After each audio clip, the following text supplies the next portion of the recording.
Voltamos com grandes temas, hoje tratando do transtorno bipolar do humor.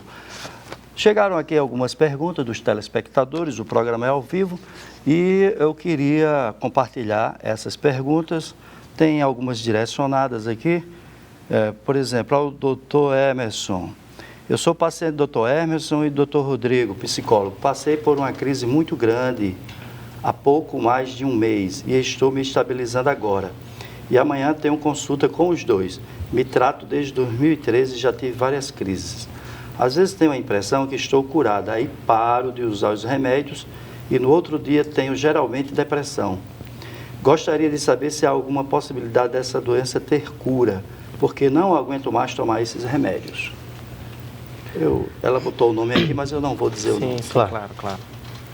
Então, a gente até já falou sobre isso, né, ao longo do programa. A possibilidade de cura que a gente considera, na verdade, é controle dos sintomas. É uma doença que, fora das crises, a pessoa tem a vida muito próxima do normal, né? Ela não deixa de ficar feliz, nem deixa de ficar triste quando tem que ficar, e não deixa, inclusive, de ter capacidade de funcionar laborativamente. Ela consegue trabalhar, consegue estudar, consegue dar conta da família.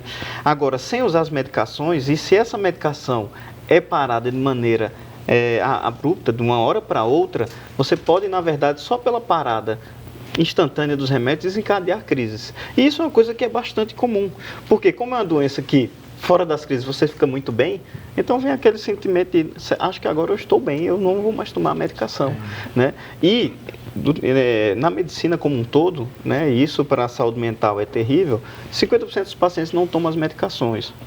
Certo? A gente passa de cada 2, um não vai tomar os remédios direito, do jeito que a gente está passando. Então, se você precisa de uma medicação que você tem que tomar todos os dias, então imagine o que é que acontece quando mais de metade dos pacientes que a gente prescreve, eles não tomam remédio regularmente. Então, você vai ter crises repetidas e você vai ter realmente doenças que vão até se agravando. Mas, o tratamento não é só o remédio, né? Inclusive, algumas estratégias psicoterápicas podem ajudar nessa manutenção do tratamento medicamentoso.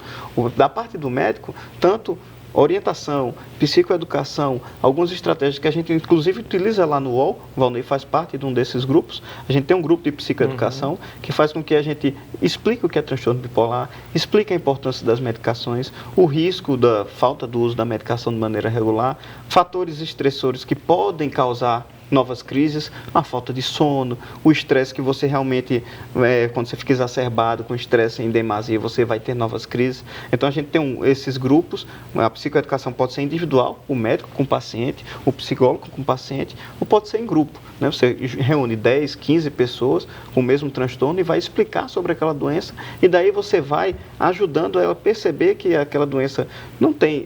pode ser muito grave, mas ela pode ser bem benigna se ela é tratada de maneira adequada. Então, do ponto de vista da gente, a gente tenta essas estratégias. E até o Rodrigo pode falar até também de estratégia da psicoterapia ou da psicologia. Para completar, Rodrigo, pelo que eu entendi aqui, há uma ansiedade, quer dizer, o problema da ansiedade de não ser escravo daquele remédio, de ficar bom, curado. Isso, né? Eu ia falar disso agora. Há uma expectativa, né? Há uma associação muito comum de cura com a falta com a ausência de medicação, né? E às vezes você consegue o sucesso terapêutico com a medicação, né? Ela que garante o sucesso terapêutico. Então, é muito angustiante para um paciente se ver na perspectiva de fazer um uso continuado de longuíssimo prazo, né? Na perspectiva que temos hoje, né, da linha de tratamento dessa doença, isso pode ser muito angustiante, né? Em função do estereótipo, em função do estigma, é o que a gente escuta mais, ou seja, essa angústia está muito mais associada à dependência da medicação a partir dessa perspectiva. Porque eu vou tomar essa medicação por muito tempo e fulano tomou, né, e aconteceu isso. Então, é o que a gente mais tem estimulado.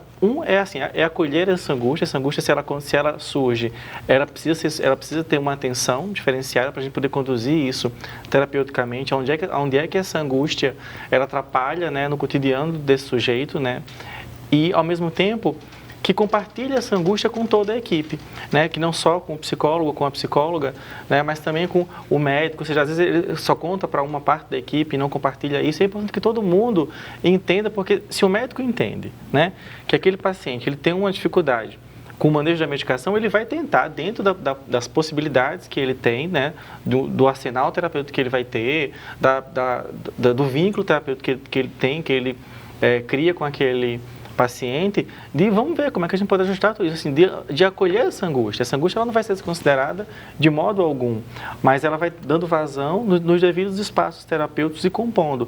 E aí o paciente ele vai entendendo a necessidade desse processo.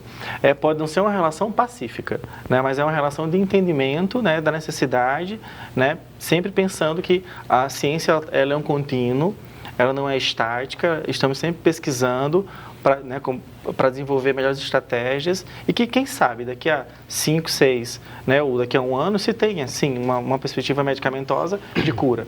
Né? Eu acho que você e o Dr. Emerson já responderam aqui uma pergunta que diz assim, como tratar um paciente bipolar que tem há anos a doença, mas não compreende nem aceita a doença? Quer dizer, tem que encarar mesmo, e tem que enfrentar e tem que... Isso. Como um tratamento. Né? Adoecer não é fácil para ninguém, né? Tenha você uma diabetes, tenha uma hipertensão, tenha, sei lá, uma esclerose, seja, nunca é fácil adoecer, né? Senão, né, o hospital não teria o estigma que tem, né, a saúde não teria o estigma que tem. Mas é possível conviver com o processo de adoecimento de maneira o menos danosa, debilitadora possível, tendo né, esse suporte, esse cuidado, né, multidisciplinar. Essas pessoas que deixam de tomar os medicamentos do jeito que os médicos prescrevem, tem mais tendência a ter outras crises. A possibilidade de internação, novamente, é maior também. Isso a gente tenta muito mostrar durante a consulta. Né? Isso aconteceu com você, não, Walter? Não, graças a Deus só tive uma crise e tenho tomado medicamentos regularmente e nunca mais tive nada. Tem uma outra pergunta aqui de um telespectador, eu vou passar para a doutora Marília, porque exige uma resposta assim, de quem tem experiência, né, e é especialista. Meu pai tem transtorno bipolar. Eu vou ter, já tenho 26 anos e nunca tive sintomas. Às vezes percebo alterações no meu humor, porém sempre eu consigo controlar com o pensamento.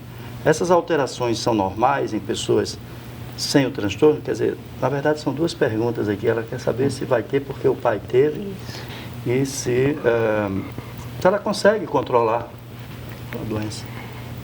O pai dela ter a doença não significa que ela vai necessariamente ter também.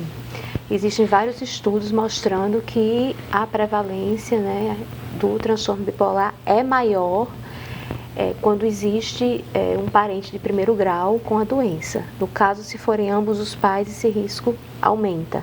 Sendo apenas um, esse risco diminui. Então, não necessariamente ela herdou, né, os genes para o transtorno bipolar.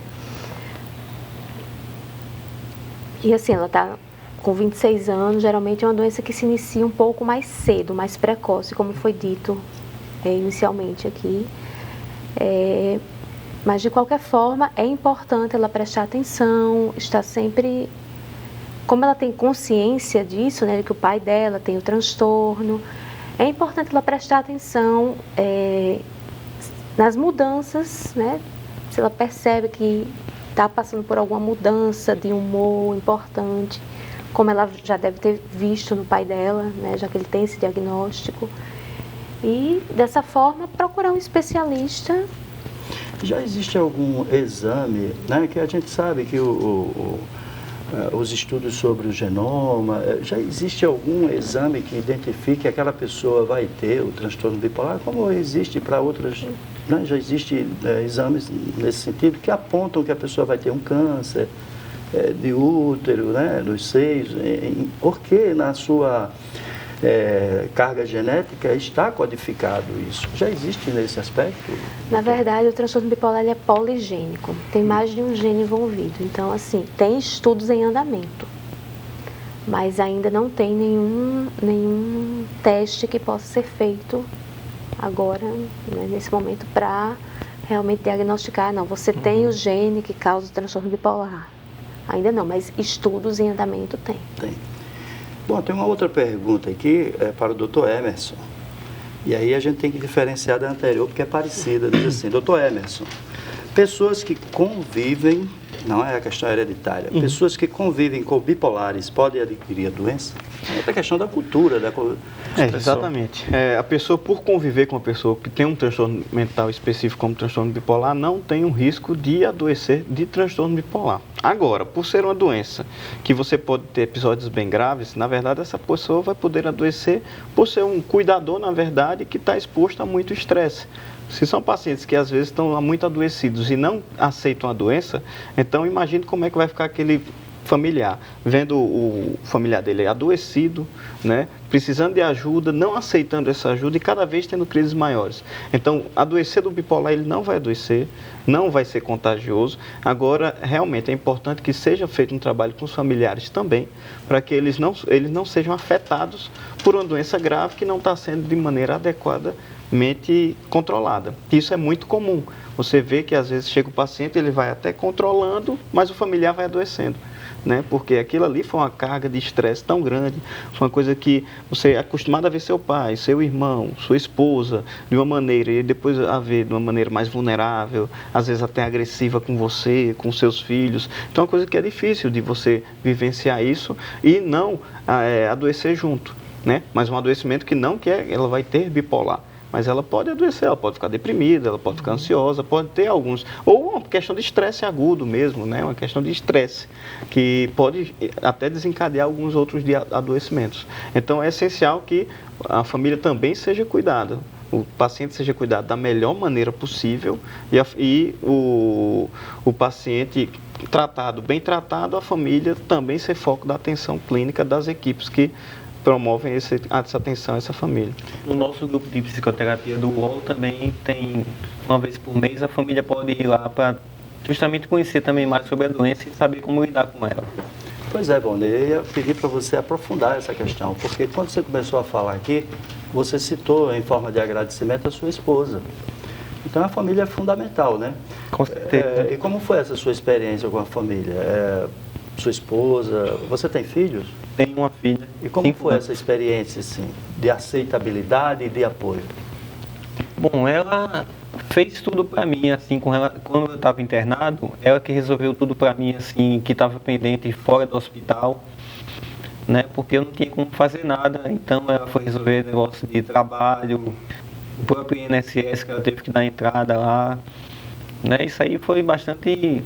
Assim, para mim, eu agradeço até hoje ela por ter feito isso. E nem toda família aceita, nem toda família chega junto como ela chegou comigo.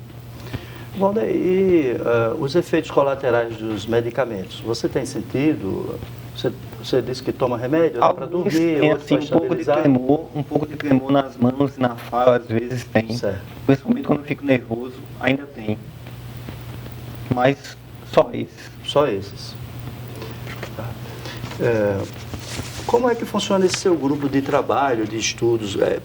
Pelo que eu entendi, tem pacientes participando do seu grupo, né, doutor, no UOL? É que é o grupo da gente do UOL, né? O Rodrigo participa como psicoterapeuta, né? Eu peguei esse ambulatório que já existia, o ambulatório de transtorno bipolar, né? Com poucos pacientes, e a gente foi ampliando esse ambulatório para ser uma coisa além dos atendimentos clínicos, né? São atendimentos que são feitos junto com a equipe lá. A gente faz o tratamento medicamentoso, o diagnóstico e o segmento desses pacientes. Mas a gente viu que precisava de mais coisas, né? Só o atendimento clínico não era o suficiente. Então a gente agregou não só o atendimento com a psicologia individual e em grupo, como grupos de psicoeducação, que são semanais no início do tratamento e depois que eles atingem 6 meses de tratamento, chegam a ser mensais, até enquanto eles quiserem ir. Como o Valnei e os colegas estão indo há 3 anos aos grupos, e tem grupos que todo semestre a gente vai renovando esses grupos, porque a psicoeducação, tanto individual como em grupo, é um dos tratamentos que mais fortalece a adesão ao tratamento, não só tratamento medicamentoso, como psicoterápico. Faz com que as pessoas entendam mais da doença e essa maior compreensão da doença faz com que elas passem a ter um papel mais autônomo, um papel realmente mais participativo do tratamento. Não fica aquela coisa tão paciente, tão passiva, né? Isso. O doutor vai me passar um remédio, eu vou tomar e vou ver se fico bom. Na verdade, ele vai ter que ter outro papel frente à doença, né?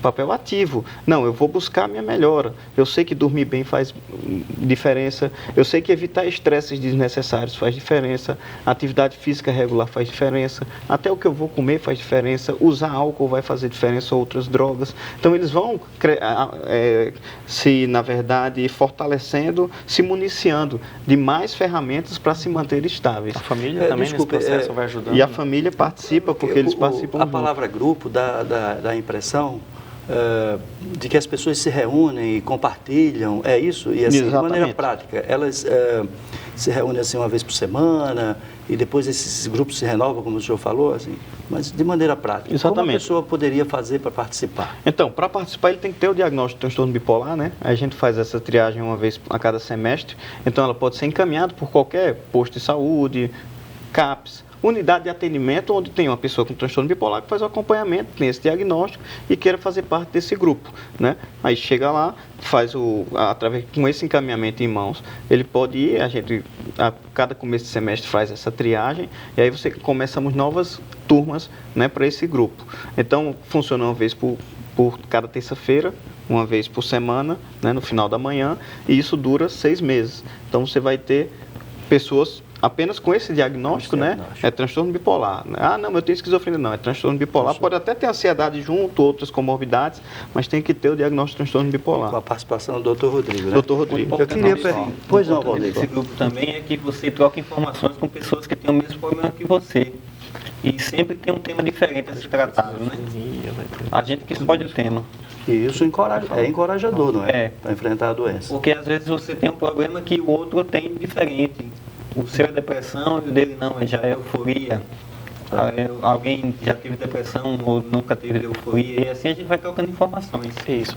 Bom, Duarte, me permita. Pois não. Dentro da saúde, esse tipo de terapêutica, mas é bem rapidinho, que é a autogestão, né? Ou seja, é você com pessoas que partilham de uma mesma angústia que você, esse partilhamento auxilia no processo. Você sabe que a dor não é só sua. E uma rápida informação, no ONOF, esse grupo hoje tem... Ele está mais estruturado no transtorno bipolar, mas tem o transtorno da esquizofrenia, também essa previsão de funcionar dessa mesma forma e ampliando para diversos quadros. E a própria rede de CAPS também tem, né, um grau maior de intensidade, mas tem também esses grupos. Né? Os CAPS têm sua dinâmica, mas ele pode falar melhor. As oficinas, esses grupos específicos terapêuticos. Né? Agora é verdade, nós estamos chegando ao finalzinho, mas eu fiquei curioso com relação às pessoas idosas. Elas também são acometidas de transtorno bipolar, doutora? Também. É mais raro vir numa fase, né, de vida mais avançada, porém pode sim começar o transtorno numa fase. No nosso grupo tem pessoas até de 60 anos, né? Tem. Com transtorno bipolar. Tem diferenciar para a demência, né? Bom, então eu quero agradecer a todos vocês por terem aceitado o nosso convite, terem passado informações e conhecimentos, né, a experiência de Valnei aqui para a gente, e agradecer principalmente a você que está em casa e que nos assistiu, e renovando o convite para o nosso próximo grande tema. Hoje discutimos transtorno bipolar do humor e segunda-feira a gente se encontra de novo, às 8 da noite aqui pela TV Universitária. Obrigado e até lá.